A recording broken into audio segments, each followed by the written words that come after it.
con azúcar, con leche, como usted se lo quiera tomar, pero por favor siéntese. Como es mi costumbre y nunca va a cambiar, por lo menos hasta que el Señor me diga de otra manera, quiero hablar primeramente acerca de algo que se llama renunciar a una opción. El artículo más inspirador que he leído recientemente proviene de una fuente poco probable. Jonathan Carrington se graduó de la Universidad de Georgetown, aquí en Virginia, con una doble especialidad en administración de empresas y finanzas. Él fue el estudiante más sobresaliente en su clase de escuela superior o high school y fue el valedictorian o el graduando que dio el mensaje de despedida a su clase. Esa escuela estaba en una comunidad empobrecida, infestada por las drogas. Pero Jonathan optó por ver sus desafíos como oportunidades. Él dijo lo siguiente: teniendo en cuenta de dónde vengo, renunciar no era una opción, no iba a parar.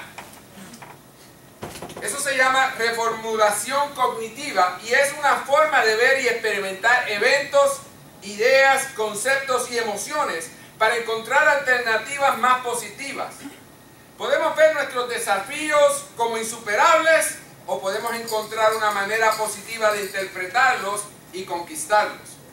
Un artículo reciente en el periódico The New York Times ilustra este concepto en relación con el estrés. La investigación indica que tener un montón de estrés en su vida no está vinculado a la muerte prematura. Sin embargo, tener un montón de estrés y creer, ahí está la clave, creer que está tasando tu salud aumenta tu riesgo de muerte prematura por un 43%. Tengo estas preguntas para ustedes. ¿Cómo podemos manejar el estrés de manera saludable? Considere los siguientes ejemplos de replanteamiento. Cuando su ritmo cardíaco aumente bajo el estrés, puede temer que su riesgo de un ataque cardíaco está aumentando. En su lugar, agradezca que su corazón y su cuerpo estén movilizando energía para responder a ese desafío. Cuando su ritmo respiratorio aumente bajo el estrés, puede temer que la ansiedad esté afectando su salud mental y física. En su lugar, agradezca que la respiración más rápida significa que más oxígeno está llegando a su cerebro, mejorando sus procesos de pensamiento. Cuando su presión arterial suba bajo el estrés, usted podría temer que su salud está siendo dañada. En su lugar, esté agradecido de que el flujo de sangre extra está alimentando sus músculos, haciéndolo más fuerte para el reto por delante. Bueno, ¿funcionarán estas técnicas de bonificación? Un estudio de la Universidad de Harvard demostró que lo hacen, concluyendo que cuando nos acercamos al estrés de la manera correcta, nos hace más fuerte. Ahora, apliquemos el replanteamiento a nuestra cultura. Podemos afligirnos por la dirección moral de nuestra sociedad. ¿Cuántos vieron lo que sucedió en Charlottesville ayer en Virginia? Aquí en Virginia. Un muerto, 19 heridos. Todo porque yo quiero la estatua de Robert E. Lee, el general de las fuerzas durante la guerra de secesión, o quiero que la dejen. Alguien quería que la quitaron y ahí hubo una pelea y mataron a una persona. Hubo un acto de violencia que se está considerando como un acto de terrorismo. Pero también podemos plantear esta crisis espiritual como un llamado a la oración y al compromiso cultural. Podemos lamentar el actual declive en el compromiso religioso, pero también podemos renovar nuestro compromiso con el testimonio personal de nuestro Señor Jesucristo. La popularidad del aborto es un llamado al compromiso pro vida. La legalización del matrimonio homosexual es una convocatoria para defender el matrimonio bíblico. Jeremías se afligió tan profundamente por su cultura que él escribió lo siguiente: ay, si mi cabeza se hiciera agua y mis ojos fuentes de lágrimas, para llorar día y noche por los muertos de la hija de mi pueblo.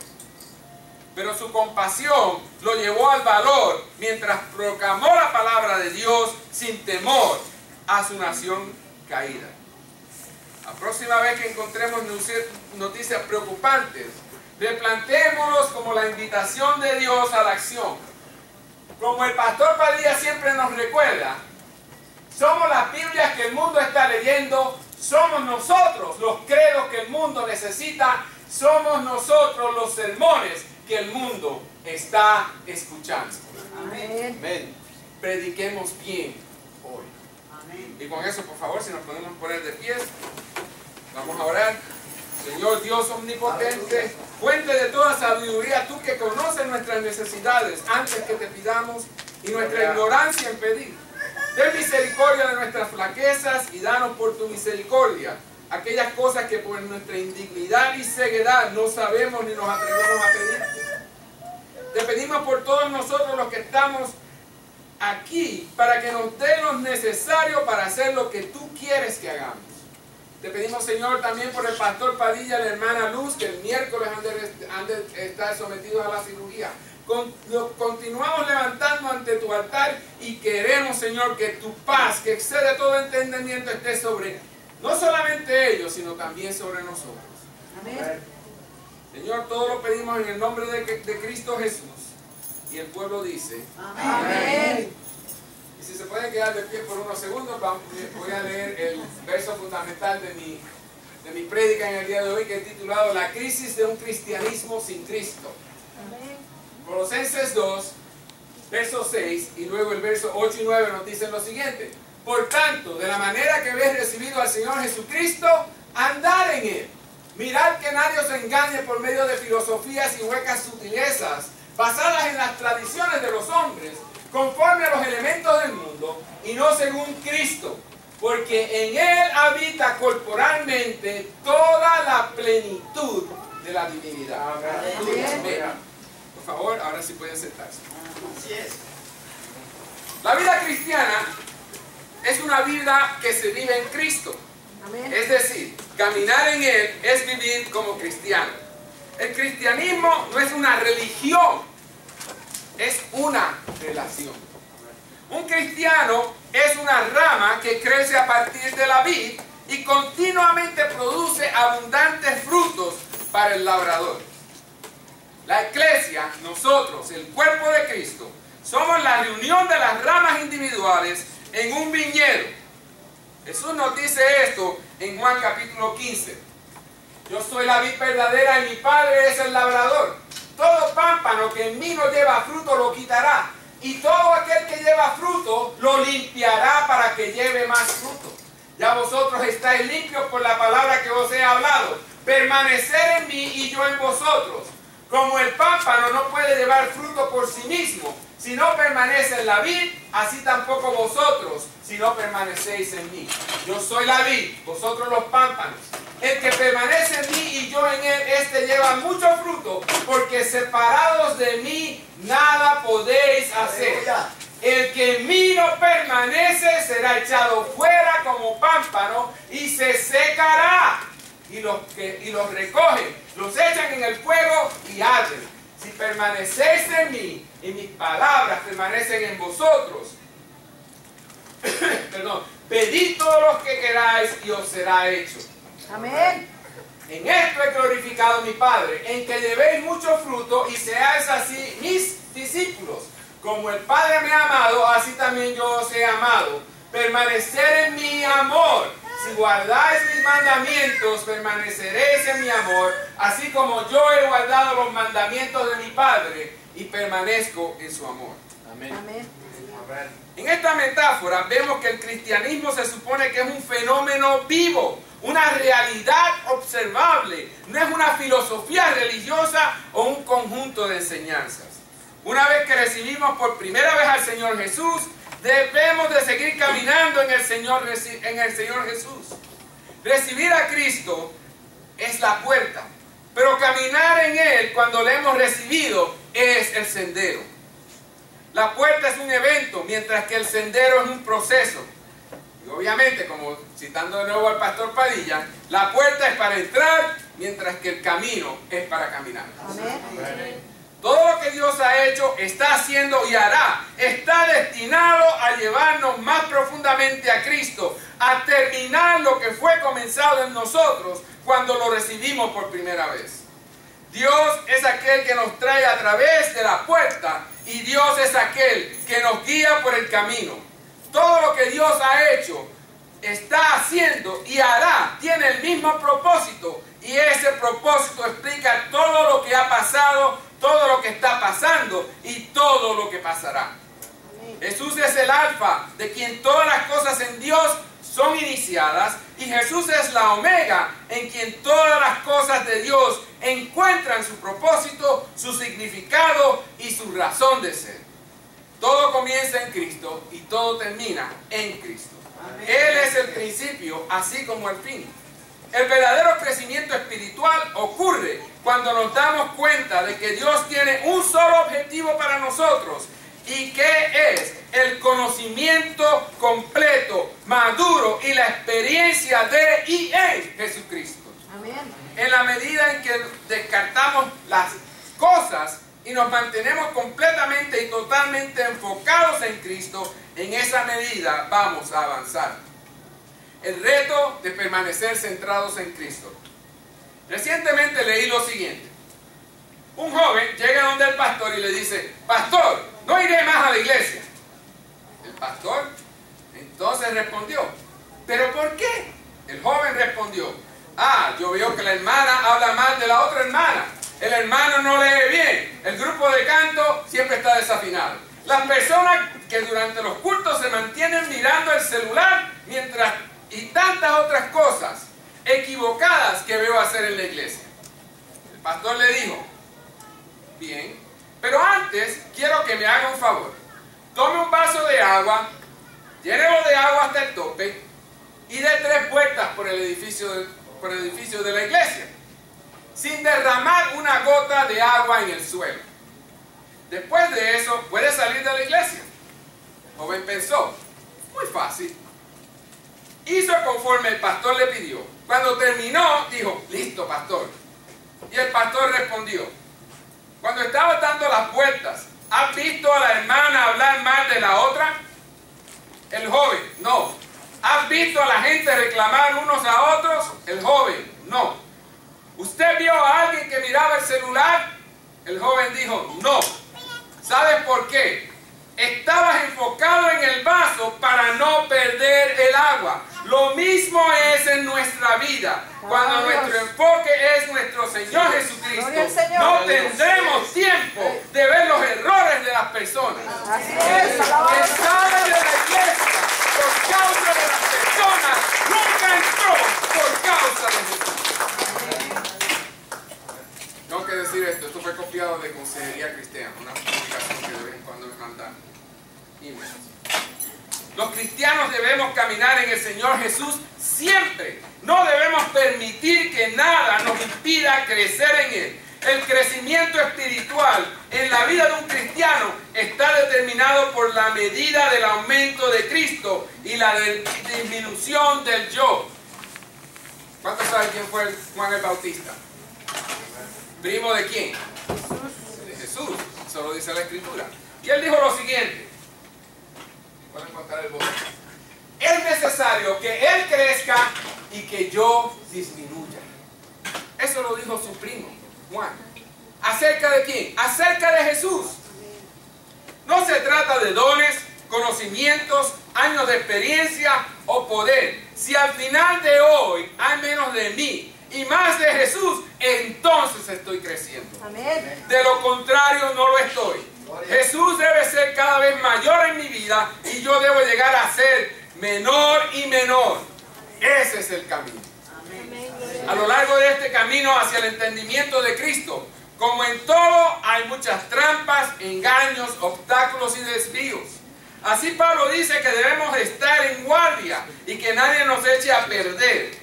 En este contexto, la palabra engañe significa estropear o destruir y despojar de sus posesiones para privar de algo valioso por la fuerza. Cada bendición espiritual que el cielo tiene para ofrecer se encuentra en Cristo. ¿Qué nos dice Efesios capítulo 1 verso 3?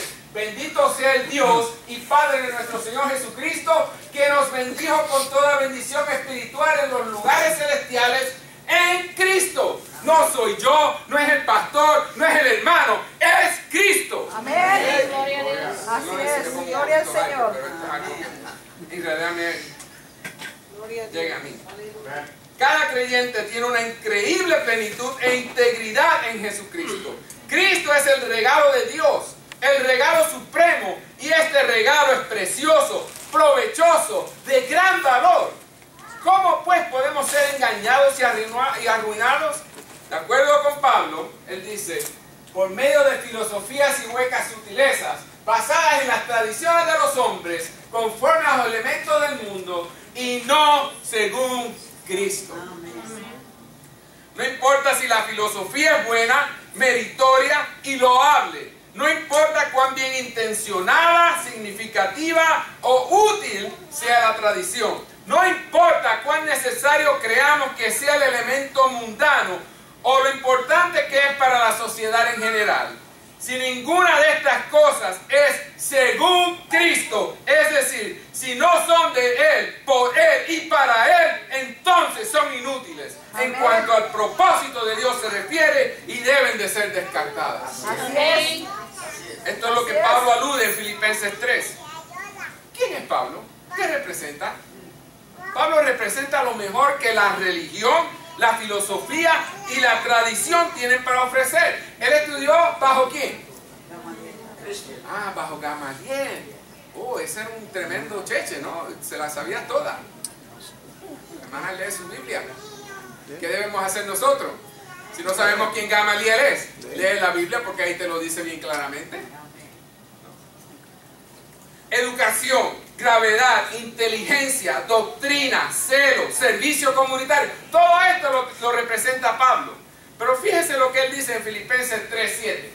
Por cuantas cosas eran para mí ganancia, las he estimado como pérdida por amor de Cristo. Y ciertamente aún estimo todas las cosas como pérdida por la excelencia del conocimiento de Cristo Jesús, mi Señor. Por amor a Él, lo he perdido todo y lo tengo por basura. Es un comentario aquí, esto es mío, esto usted no lo va a encontrar en la Biblia.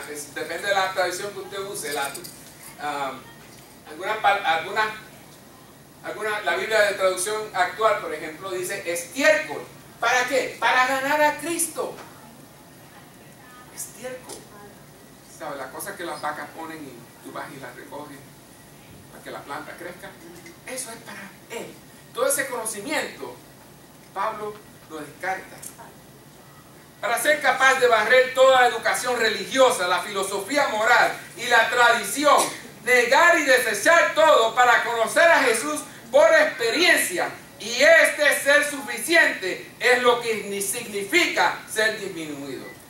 El propósito de Dios para todos los creyentes ha de reducirse a Cristo, y todo está funcionando para llevarnos a esta conclusión que encontramos en Gálatas capítulo 2 verso 20. Con Cristo estoy juntamente crucificado, y ya no vivo yo, mas vive Cristo en mí, y lo que ahora vivo en la carne lo vivo en la fe del Hijo de Dios, el cual me amó y se entregó a sí mismo por mí. Y hay que gritar aleluya.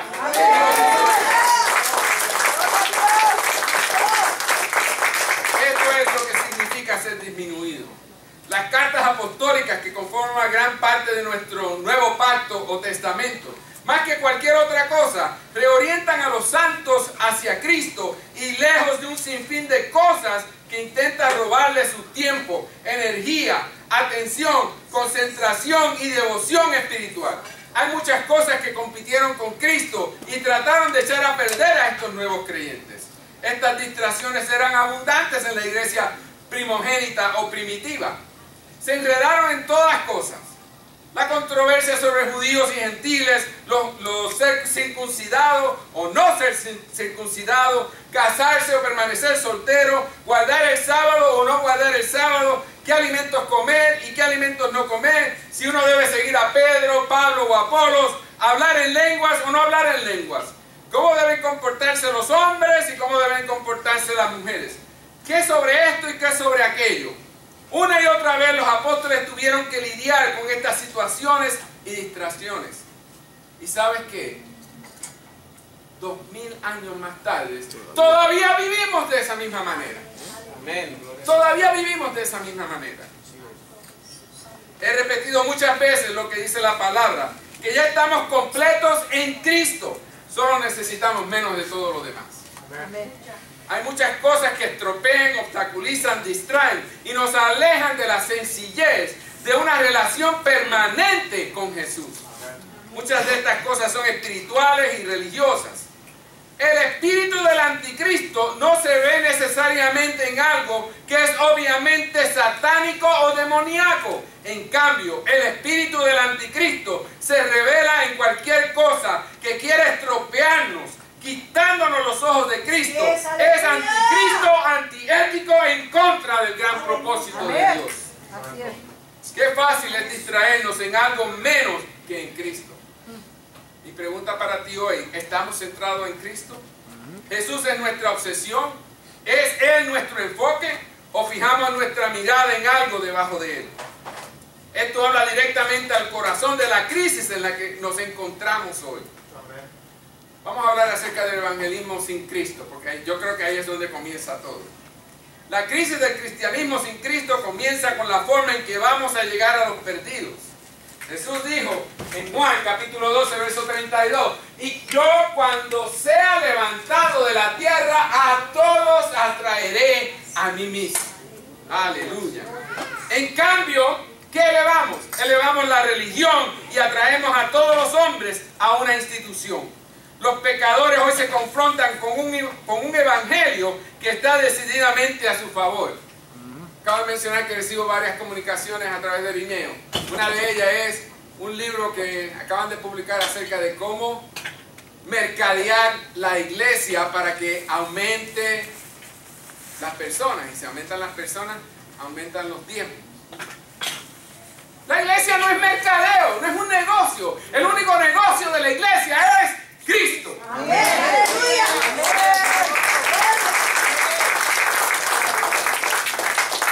Como dije, se comercializa y se empaqueta de la misma manera que un vendedor hace una venta que debe responder la pregunta importante, la pregunta universal. ¿Qué hay en la salvación para mí? ¿Usted se ha puesto a pensar acerca de esto? Y la respuesta es, en la salvación hay seguridad, un hogar en el cielo, liberación, soluciones a los problemas, paz, bendiciones de Dios. Pero yo tengo esto que decirte. La muerte del cristianismo no será el resultado de que todos rechacen el evangelio, sino el resultado de que todos acepten una versión diluida del mismo. Con demasiada frecuencia se pasa por alto el objeto de la salvación, su propósito mismo. ¿Por qué un pecador debe arrepentirse? No por lo que él o ella puedan recibir de la salvación, sino por lo que el Señor Jesús obtiene de ella. ¿Alcanzamos el mundo basado en nuestra propia necesidad egoísta o basado en la necesidad del Señor? La cosecha es para el Señor, no para los obreros y no para los que son cosechados. Las ovejas son para el pastor y ese pastor se llama Jesucristo. Un pecador debe arrepentirse porque el reino de Dios está cerca. Debe demostrarse que Dios está reuniendo en una sola todas las cosas en Cristo, como nos dice Efesios capítulo 1, verso 10. Que este es el propósito de Dios para todos los hombres y que ceder a Él ahora es la única alternativa razonable y lógica que tenemos en el Salvador de nuestras vidas. Pero un evangelio fácil genera discípulos fáciles. Si nuestro mensaje es fácil, entonces muchos responderán con la impresión de que están haciéndole un gran favor a Dios al salvarse. Por lo tanto, Dios se convierte en su deudor y esperan que Dios les pague muchas veces, no solo con una promesa futura de vida en el cielo, sino con cosas buenas para ellos en su vida presente en la tierra. Es de extrañar que la iglesia sea espiritualmente débil e inmadura con discípulos como estos. El evangelismo sin Cristo no da a nadie la salvación, sino que solo les da la falsa seguridad de la salvación. Se supone que la iglesia debe hacer discípulos para Cristo, no registrar decisiones para Cristo. Una decisión no necesariamente hace un discípulo. Cristo debe ser el objeto y el enfoque de todo. Y esto nos trae a apóstoles y profetas de cristal. ¿Qué es el ministerio? Según las Escrituras, hay un solo ministerio y ese es el ministerio de dirigir a todos a Cristo. Ahora, cómo este ministerio funciona en cada uno de nosotros es diferente de acuerdo a cómo Dios nos ha colocado. Hay muchas operaciones y muchas funciones, muchos dones y muchas manifestaciones, pero hay un solo objetivo y ese objetivo es Cristo. Por ejemplo, el propósito del ministerio apostólico no es plantar iglesias, establecer iglesias en orden, ni emprender viajes misioneros. El propósito es Cristo. Amén. Ahora, se pueden hacer esas cosas. No estamos sugiriendo que Pablo no hizo todas estas cosas. Simplemente estamos diciendo que el propósito de Pablo era Cristo y para ese fin trabajó en consecuencia. Sin el fin de Dios en una visión clara, todas estas cosas se convierten en meras actividades, en actividades religiosas, pero no hay nada definitivo en ellas. Nada las une o las justifica en términos de promover el propósito de Dios. Yo tengo mi pequeño trabajo, tú tienes tu pequeña obra, pero no hay armonía, ni comunión, ni relación entre cualquiera de los varios millones de proyectos y ministerios y alcances que hay hoy en día. Cada uno lucha por lograr sus propósitos y hay un poco o ningún acuerdo sobre lo que exactamente ese fin se supone que es.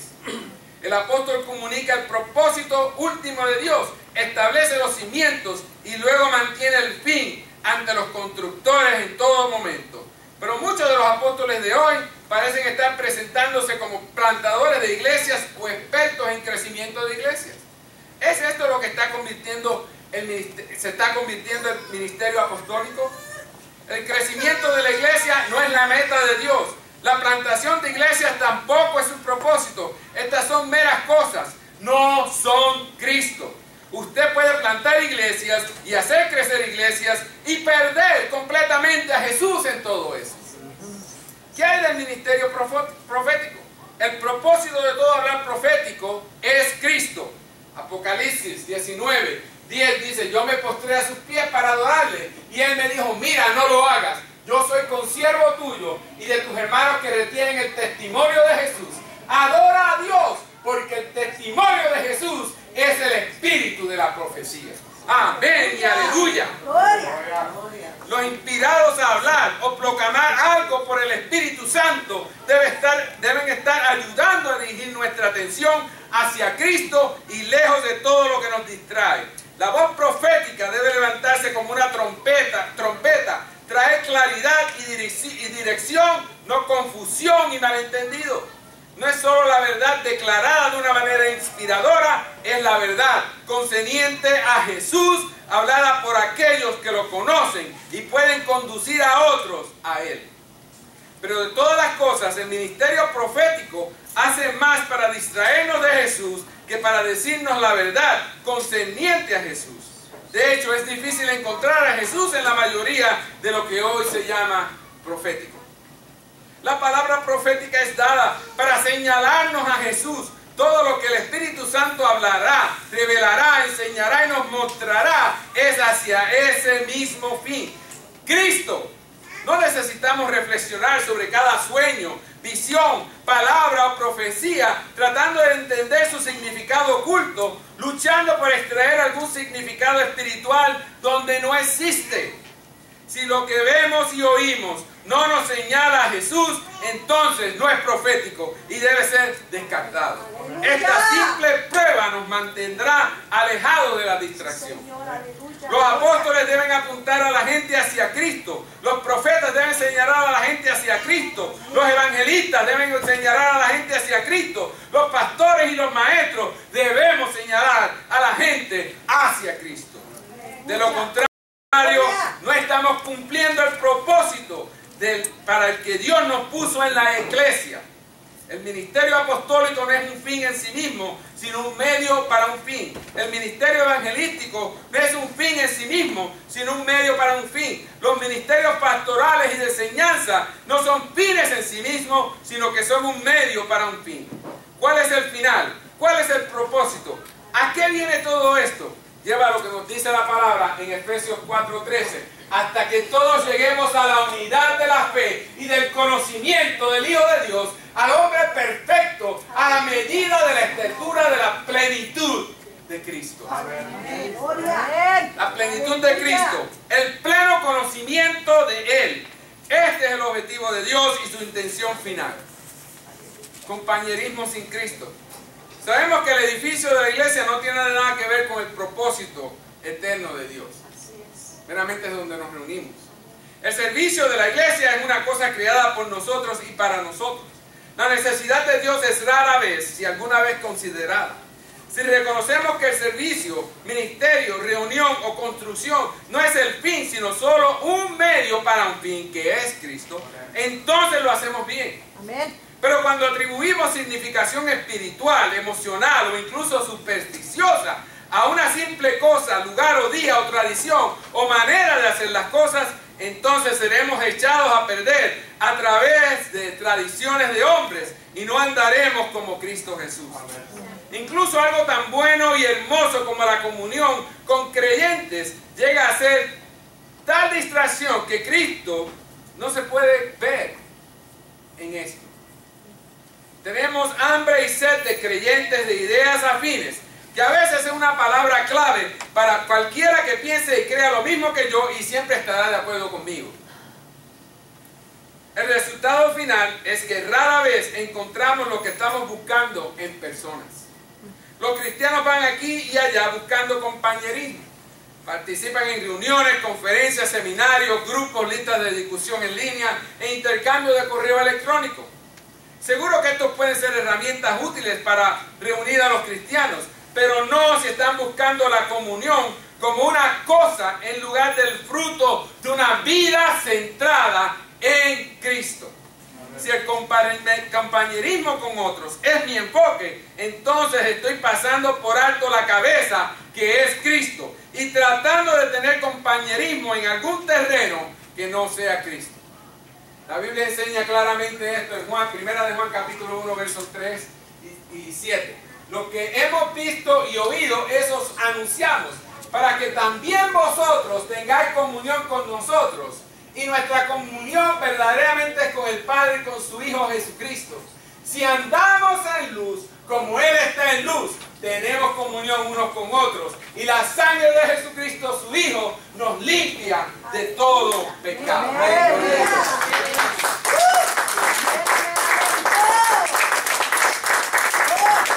La comunión es ordenada por Dios como un medio a través del cual la vida de Jesús puede ser compartida, y eso lo vemos también en Efesios 4:16, de quien todo el cuerpo, bien concertado y unido entre sí por todas las coyunturas que se ayudan mutuamente, según la actividad propia de cada miembro, recibe su crecimiento para ir edificándose en amor. En otras palabras, estamos unidos para experimentar juntos la vida del Señor. Esto es lo que nos hace una mente y un acuerdo. La mentalidad solo ocurre cuando estamos de acuerdo en dejar que haya pues en vosotros este sentir que hubo también en Cristo Jesús. Estoy citando a Filipenses capítulo 2, verso 5. La vida no está en una reunión ni en una forma de hacer las cosas. La vida es Cristo y Cristo es vida. Él es el propósito. Así que la verdadera comunión se basa en Jesús en primer lugar. La amistad con otros en esa base no es forzada ni orquestada. Es fácil, espontánea y llena de vida. La comunión ocurre naturalmente porque todos hemos visto y oído lo mismo del Señor. Estamos caminando en el mismo camino hacia Cristo, como todo en todos. No estamos de acuerdo porque todos miramos, pensamos y actuamos de la misma manera, sino porque todos, a pesar de nuestras diferencias, tenemos en mente el fin de Dios, Jesucristo. Si nos miramos unos a otros por la comunión, aparte de lo que hemos visto y oído del Señor, entonces nos estamos limitando a relaciones con personas con las que naturalmente nos vamos a llevar. Si vemos la comunión como la razón de nuestra existencia como cristianos, entonces, irónicamente, nunca estaremos satisfechos. No podemos conocernos unos a otros de acuerdo a la carne y encontrar contentamiento. Soy el primero en admitir. Si no me creen a mí, pregúntale a mi esposa. Yo ronco cuando duermo. En otras palabras, todos tenemos algo de lo que cogíamos. Pero ¿cómo lo podemos resolver? Con Cristo. ¿No lo acabamos de leer? Amén. Aleluya. No podemos discernir correctamente el cuerpo hasta que establezcamos la comunión con su cabeza. La vida es dada y recibida mientras estamos unidos en relación con Cristo. ¿Qué es la vida cristiana más profunda? No es nada más y nada menos que Cristo mismo. Ser profundo es ser simple, enfocado y dedicado al único que se necesita. ¿Qué nos dice Lucas, capítulo 10, verso 41-42? Marta, Marta, afanada y turbada está con muchas cosas, pero solo una cosa es necesaria, y María ha escogido la buena parte, la cual no le será quitada. ¡Wow! Pero incluso aquí, algunos creyentes buscan la vida cristiana más profunda como una cosa, una enseñanza, una cierta manera de actuar espiritual. La vida más profunda se convierte en la meta en lugar de Cristo como vida. Se vuelven profundamente místicos y espirituales, pero es la muerte porque no tocan a Cristo, tocan la espiritualidad. No hay vida en la espiritualidad, ni en el misticismo, ni en la religiosidad. Solo hay vida en Cristo. Cualquier cosa menos se convierte en una distracción. Mira al Señor en medio del movimiento carismático. El énfasis estaba en la vida llena del Espíritu, restaurando los dones espirituales, el poder de Dios y así sucesivamente. No encontramos culpa alguna al caminar en la plenitud del Espíritu Santo. Pero ¿cuál es el propósito de toda esa plenitud? ¿Por qué lenguas, palabras proféticas y otros dones espirituales? ¿Por qué el poder manifiesto de Dios? Todas estas cosas nos son dadas por el Señor para atraernos más profundamente a Él mismo. Para repetir, son medios para un fin, pero no son el fin, porque el fin, el propósito y la razón de todas las cosas es Cristo. En Juan capítulo 16, versos 13 al 14 dice lo siguiente: pero cuando venga el Espíritu de verdad, Él os guiará a toda la verdad, porque no hablará por su propia cuenta, sino que hablará todo lo que oiga y os hará saber las cosas que habrán de venir. Él me glorificará, porque tomará de lo mío y os lo hará saber.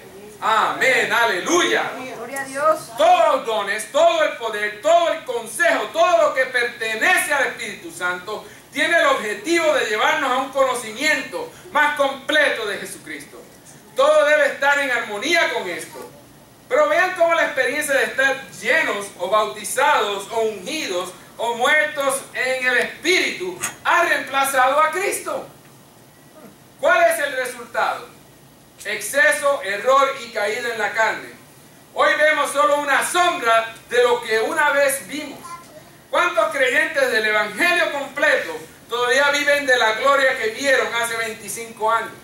Todavía están buscando una experiencia, pero si Dios se las da, en realidad es un paso atrás.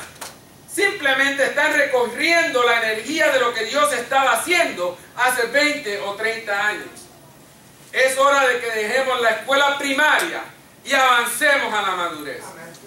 Pablo dijo esto en 1 Corintios. Cuando yo era niño, hablaba como niño, pensaba como niño, juzgaba como niño. Pero cuando ya fui hombre, dejé lo que era de niño. El Señor tiene un alto llamamiento para nosotros. Y estamos llamados a dejar ya los rudimentos de la doctrina de Cristo. Vamos adelante a la perfección. No echando otra vez el fundamento del arrepentimiento de obras muertas de la fe en Dios. Hebreos 6:1. La vida espiritual comienza en Cristo, es sostenida por Cristo y nos conduce a Cristo.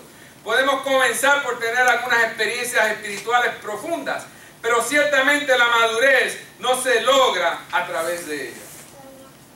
Del movimiento carismático surgió un intenso interés en la guerra espiritual. Aquí hay otra distracción potencial de Cristo. ¿Qué es la guerra espiritual? Debe ser el proceso de demostrar la supremacía de Cristo sobre todas las cosas. Debería poner todas las cosas en conformidad con la última intención de Dios y demostrar que Cristo es la cabeza de todo principado y poder. Debería ser aprender a derrotar al dragón por la sangre del Cordero. la palabra de nuestro testimonio y la negación del yo, como nos reta Apocalipsis 12:11. Ellos lo han vencido por medio de la sangre del Cordero y de la palabra del testimonio de ellos, que menospreciaron sus vidas hasta la muerte. En cambio, la guerra espiritual se ha convertido en un fin en sí mismo. Jesús apenas se ve. La revelación de Cristo rara vez se encuentra. En cambio, a menudo se nos dice que busquemos la revelación de Satanás y todas sus obras. Los santos se mantienen ocupados día y noche luchando contra el diablo, a veces solo en su imaginación, o viajando por todo el mundo para confrontar a los espíritus territoriales, lo cual demuestra que están peleando según la carne, porque no hay distancia en el reino espiritual, metiéndose en cosas que no se tienen que meter para nada. La reacción es rápida y el daño es severo, porque ellos han comprendido que la guerra espiritual es una cosa aparte de Cristo. Es cierto que no podemos permitirnos ignorar los artificios de Satanás, como nos exhorta 2 de Corintios capítulo 11, para que Satanás no saque ventaja alguna sobre nosotros, pues no ignoramos sus maquinaciones. Pero tampoco podemos permitirnos hacer de las tinieblas el foco de nuestras vidas. Nuestro enfoque no es el diablo, lo que el diablo está haciendo o lo que el diablo está planeando hacer. Nuestro enfoque es Cristo. Y en la medida que caminemos en la luz, en esa medida la oscuridad se respuesta por la luz y huirá. No me crean a mí, busquen su Biblia.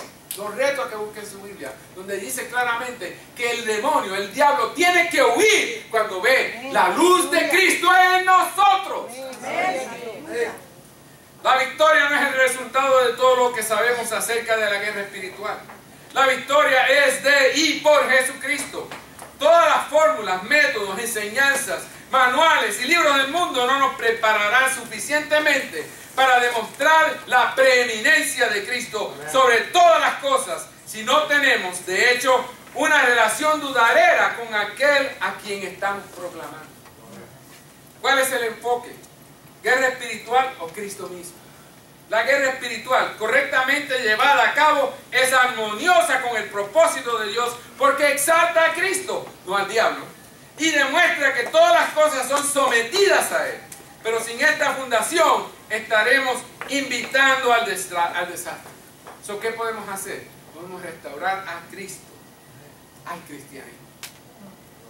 Estamos tratando de llegar al corazón de las cosas mismas, hasta la raíz de estos asuntos. La conclusión es que hay muchas cosas que son acerca de Jesús, pero no son Jesús. Entonces, encontrémonos con Jesús mismo. Cuando las cosas acerca de Cristo llegan a ser más importantes que Cristo mismo, entonces necesitamos revisar quiénes somos y qué estamos haciendo. Vivimos en la era de la Laodicea, que se caracteriza por la tibieza ñoña y la ceguera a la verdad de nuestra propia condición espiritual. Si no me creen a mí, busque Apocalipsis capítulo 3, versos del 1 al 19. El cuadro que se nos presenta es uno de Cristo, que está parado en el exterior de las cosas, llamando a la puerta y esperando que alguien abra la puerta. Puesto que esto está escrito a los santos, no puede interpretarse como una invitación a los pecadores a invitar a Jesús a su corazón. En su lugar es el Señor que invita a su iglesia, a su pueblo, a hacerle el centro de nuevo. Amén. La cuestión es y sigue siendo la comunión y la permanencia del mantenimiento de nuestra relación con nuestro jefe, Jesucristo. Amén. La solución de Dios para una iglesia tibia, insípida, incolora e inodora es una nueva revelación de Jesucristo. Él nos llevará de vuelta a nuestra fundación. Él nos alineará con su propósito. Él nos ajustará de nuevo a Él. Dios nos purificará, refinará, castigará. Ay, me está doliendo, me está doliendo. Sí, porque Dios sabe cómo castigar. Amén. Y nos conformará con la imagen de su Hijo. Pero debemos responder a su invitación y abrir la puerta. Oh cristianos todos, volvamos a Cristo. Simplifiquemos nuestras vidas. Eliminemos las muchas cosas. Contémoslas como estiércol. y aferrémonos a Cristo, todo se reduce a Cristo. Amén. El Señor dice lo siguiente.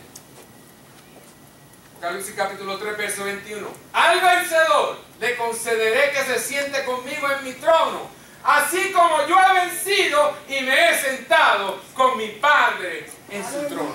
Amén, aleluya. Gloria a mi Dios.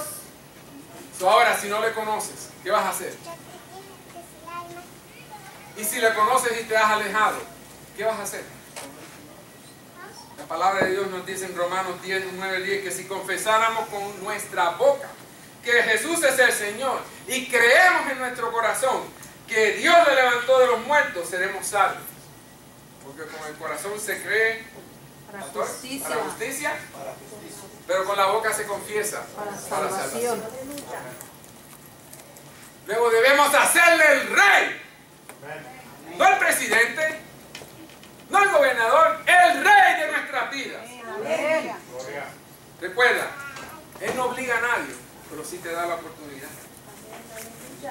Debemos de ser lo suficientemente fuertes para decir: Cristo es mi rey y Señor y le voy a servir como tal. Amén. Aleluya.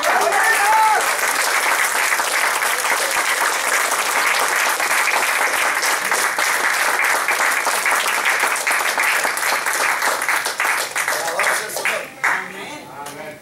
Gloria a Dios. Cristianismo sin Cristo. Y eso hay mucho por acá. Mucho en todo el mundo. El cristianismo sin Cristo.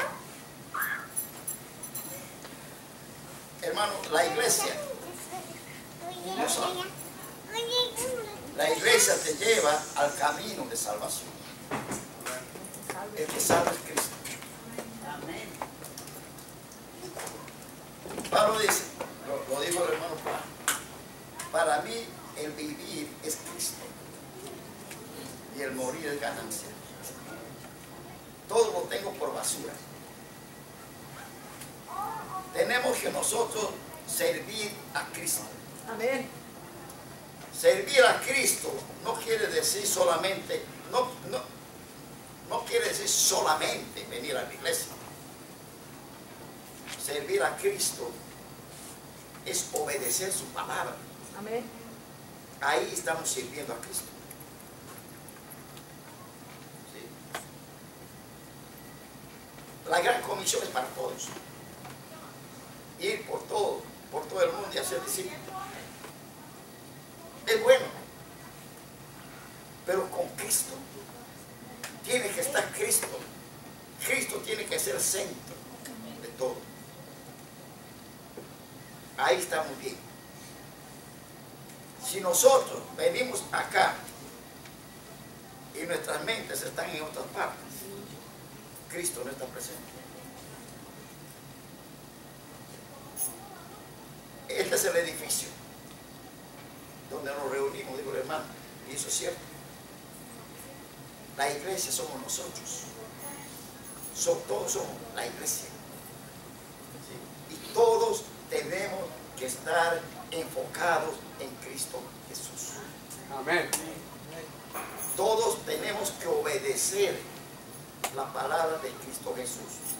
¿Qué te dice Gálatas capítulo 1, hermanos? Dice, Pablo dice, estoy maravillado, dice, que tan pronto te hayas alejado